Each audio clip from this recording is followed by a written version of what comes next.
Hello guys, welcome. This is Deepika from MyTutorialRack.com, and now in this tutorial we are going to start working on our Einstein prediction builder.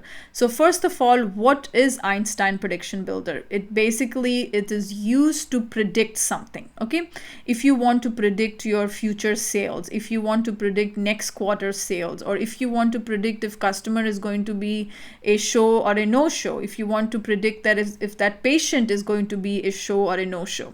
So that is all it's going to help you with. It is going to predict something for you.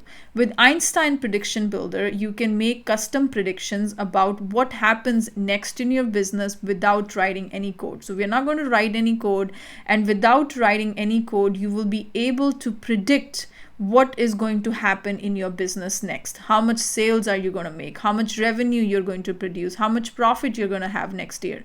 It can help you with drive these predictions. And in this particular section, we are going to use this Einstein prediction builder to predict if a patient is going to be a no-show or it's going to be coming to his appointment. So the first thing that we're going to do here is we are going to sign up for our Einstein Prediction Builder account. We are going to use a different link, not the link that we were using creating a developer's account, because in that developer's account, Einstein Prediction Builder is not enabled. So we need something that where it is enabled. The second thing we're going to do is we are going to create a custom object, and that custom object is called as medical appointment. We're going to create that. And once we have created this custom object, we're going to add some fields to this custom object.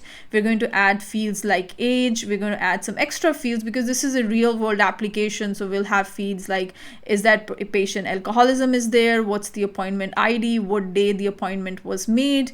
If he has diabetes, if he has what is his gender, all these things. And then we're going to add few more fields to this object. Once the fields have been added, then the next thing we are going to do is we are going to insert data into this medical appointment. So I'm going to share with you an Excel sheet that we are going to upload under this medical appointments, and then we are going to change few records, and we are going to see if our Einstein prediction builder can predict if a patient is going to be a no-show or a show. And why this is very important, because doctors lose a lot of money whenever a patient is a no-show, because each doctor spends about 15-20 minutes of his time with a given patient, and if that patient doesn't turn up, he is losing that 30 minutes of time which he could have spent with other patient, and he could have made money. But now if the patient is a no-show, he has nothing else going on. So it's very, very critical to figure out if a patient is going to be a no-show or not, and on what basis it is going to predict, based on the historical data. If that patient has appeared always, or was there a chance that he was no-show? Did he tell you? Did he call the appointment? Did he call the front desk to change the appointment or cancel the appointment? Based on that, the AI Einstein Prediction Builder is going to make predictions. Okay, so let's get started into this from the next tutorial. First thing is we are going to sign up for our Einstein Prediction Builder. So I'll see you then. Thank you very much.